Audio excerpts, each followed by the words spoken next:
So joined by Declan Hamilton today, 100 games coming up. Congratulations. How do you feel about the milestone? Nah, thank you. Yeah, I feel really good actually. It's been something that sort of coming into the season was on the horizon. And touch wood, been able to get through the first half of the season really well, and yeah, can't wait for the Sturt at Sturt coming up next week. Yeah, really excited. Yeah, that'd be great. What does it mean to reach this milestone and to play 100 games for the North Football Club? Yeah, I guess when you first come to the footy club, I guess in my case, I was a bit older and just happy to play one game and just really proud to have played that first game. And I guess as my time at the club's grown, like I've grown to love this place, and it's a real big part of who I am, and it's something I'm really proud of. And I mean, I've played with a number of people in their respective 100th game, and to the way they have spoken about it, something that's really grown on me over time. And even to Matty Nunn a couple of weeks ago, and how I got to share that moment with him. Yeah, it's something that I'm really proud on to now get my name on the locker as well, and be the 125th person. Nunny was 124, I'll be 125. It's something that I'm really proud of actually. Yeah, definitely. You know, that I asked Nunny the same thing, but you know, getting that name on the locker, that bit of a legacy piece, does that mean a fair bit? Yeah, 100%. I mean, I look at my locker. Roger Woodcock, we kick to his end on my locker. It's something that I see every time I walk into the club, and you look around and you see all the other lockers and you see all the other names, and yeah, I guess it'll feel a bit weird. I don't feel like I'm one of those players, but I guess as I move on in my career, hopefully get to play a few more, and yeah, it'll be something that I'll hold dear at the end of my career. Yeah, definitely. How's that experience to share with Nunny, who you played a lot of footy with, his milestone? Yeah, it was awesome. Obviously, we were probably going into it a little bit different. We used that sort of week as a really big focus to say, look, things aren't going great here, but we've got our club captain's 100th game, who's been such a big part of our footy club. And yeah, I was so excited just the way that he played, we played, and when he kicked that goal late to seal it, I remember just getting over to him and jumping all over him, and it was just a really special feeling in the rooms after. And hopefully we can do the same. Did you guys feel like you got a bit of mojo back, particularly in that third quarter, or you were highly involved? You know, you kicked 3 in 3 minutes. And yeah. Played some real Norwood footy, which the fans loved and everyone's loved. How did you guys feel during that game? Yeah, I definitely think we spoke about it probably the second quarter that week.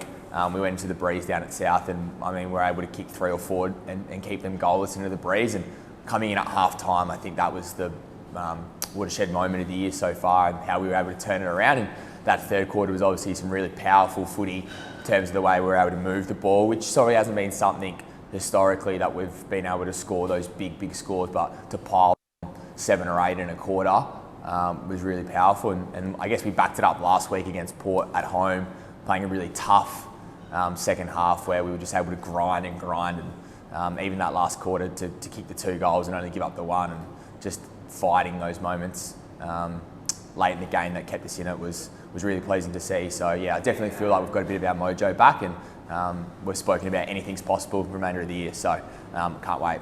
Yeah, tough start to the season, obviously.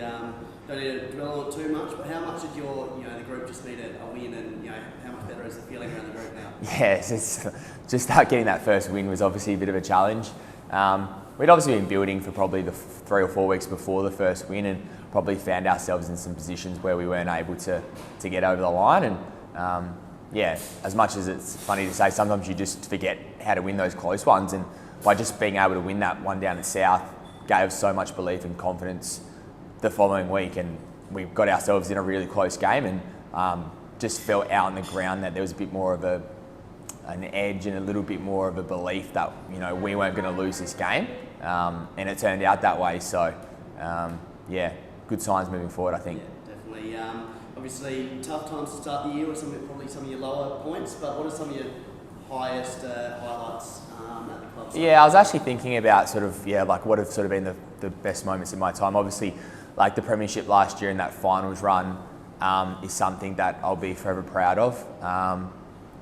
Probably the 13 we piled on at Sturt in 2018 was a quarter of footy that, like, I'll never play a quarter of footy like that in my life, and I'll never experience what we experienced piling on the 13 in a quarter.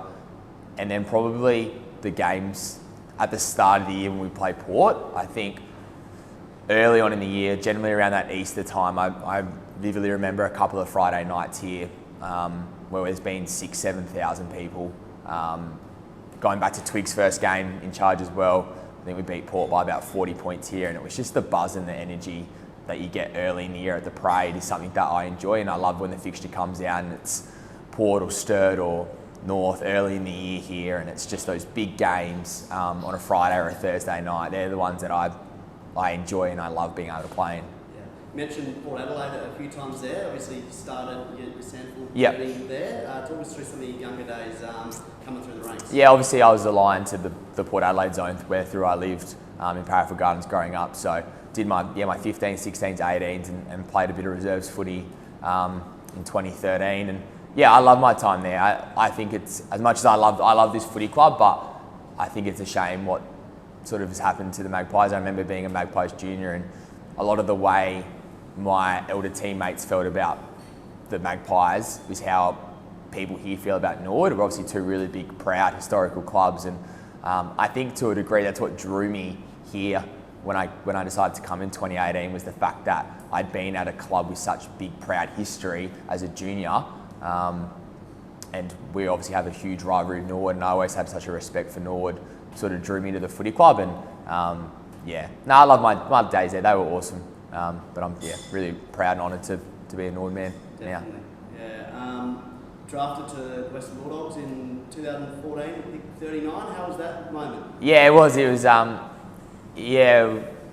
It sort of came a little bit out of the blue in 2013.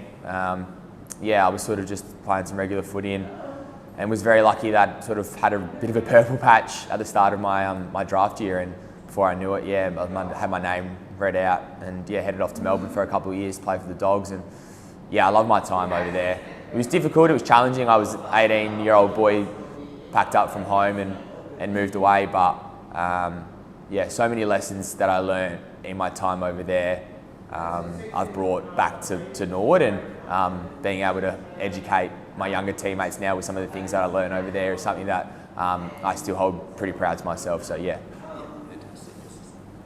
Yeah, how much do you learn from the likes of Marcus Bontempelli and Matty Boyd and Bob Murphy and crossing paths with some of those guys? Yeah, it was awesome. It was probably something that I didn't necessarily not appreciate, but you don't think about it when you're playing there. But I guess on reflection, just the little things that you observe from those sort of blokes, and I guess with blokes like Murph and Boydie, the love that they had for their club, like they were 250, 300 gamers of the footy club, so it was their club and how proud they were. And as a young player, you don't necessarily feel like it's your club or it means that much to you because you're just trying to figure your way out in footy. You're a younger player. You're worried about trying to get a kick, all these things. But I guess as I've got older and I've matured at Norwood, it's made me really appreciate the way that they spoke about their club, and it's sort of something that I've taken on and how I talk about the footy club and what the footy club means to me, and how I now talk to my younger teammates and try and educate them on what it's like to play here and how lucky and how grateful they are for being able to come out and play at the parade most weeks. Yeah, obviously every premiership is special. You experienced one in the VFL. We'll speak to that in a moment. But we're at Port Adelaide and won 36 odd flags. Norwood's won 31. What was it like being at the Bulldogs when they broke through and got their second in history? That would have been extraordinarily special. Yeah, it was. It was sort of my first 2 years there where there was almost nothing that could go wrong. We played finals in our first year, and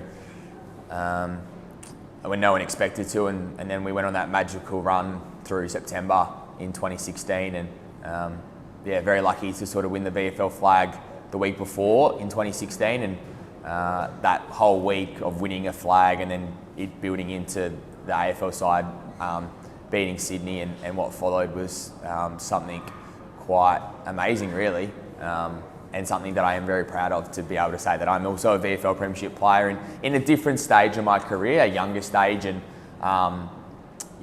quite different to the feeling of winning it as a Norwood player, but still something that when I do finish, to be able a VFL Premiership player and at least a SANFL Premiership player, something that is pretty cool, I reckon. Yeah, those two flags. What are your memories on the SANFL Premiership last year? Yeah, that's the one for me. Like that's the one there where you come here and it feels like you're part of it, and you feel like you've played such a big role. Like I guess from 2018 when I first come here, we lost the grading final to North, and I guess myself, Nunny and Nos were the three that had the opportunity to play against North last year, and it was almost like a full circle moment really. It went from at times feeling like we lost the unlosable granny in 2018, and then the journey that we've been on since, through the Jared Cotton days, and then a changing with Twig coming in, and it was, for me, it was nothing better than like when we were playing North and the opportunity to go full circle, and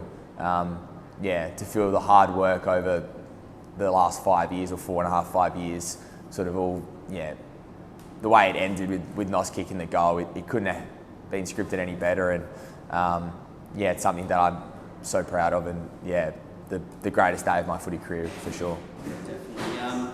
Finished up with Western Bulldogs and ended up here at Norwood. How did all that come about? Obviously, growing up at Port Adelaide, Norwood's not the obvious choice given the rivalry, but how did you end up here? Yeah, I guess I was in the fortunate position that I couldn't go back to the Magpies because of, they'd had the AFL alignment, and there were certain rules about, the Port Adelaide Magpies top-up players and stuff. So I guess I was, one of those players that had a bit of a free choice, really. I wasn't, stuck, feeling the need to go back to a club. So I guess I went through the process, met with Mark Ross and Jared Cotton at the time, and I guess spoke about the footy club and the direction they were heading here at, and felt the list was in a really good spot, and like I said before, I had great respect for the footy club from afar, and thought why not, like give it a go. And I guess early on I probably didn't fully understand what it meant to play here, and something that grew over time, and the last couple of years, especially since Twig's come on board, it's sort of been like a new chapter in my career here, and it's been the most fun that I've ever had playing footy, and so happy that back in 2018 I did make the decision to come play here.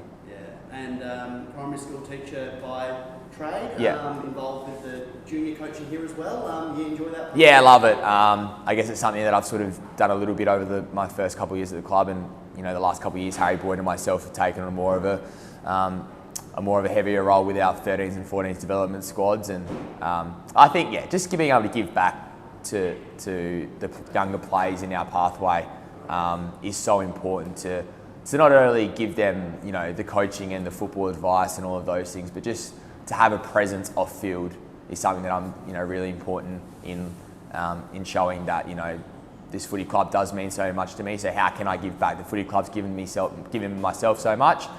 It's something that I am really conscious to give back where I can. So obviously teacher by trade and around kids all day. So being able to come here a couple of times a week and spend some time with our junior programs is something I really enjoy, and something that I'll definitely probably look to keep doing while I'm playing, and definitely post playing, I would say. And you was ready to take on Sturt in the Red 11? Yeah, we are. I think we are. I think having a week off this weekend would be really important to refresh the body. It's been a pretty mentally draining sort of start to the year. So to be able to refresh over a couple of couple of days off, I should say, and come back next week ready to go for Sturt, which is a massive challenge. Anytime you play them, it's to again Norwood Sturt, another quite a big rivalry in the game. So I can't wait for next week and what it brings, and excited to see where we can take this year. Perfect. Well, thanks for joining me today, Dec, and all the best on next weekend. Awesome, thank you.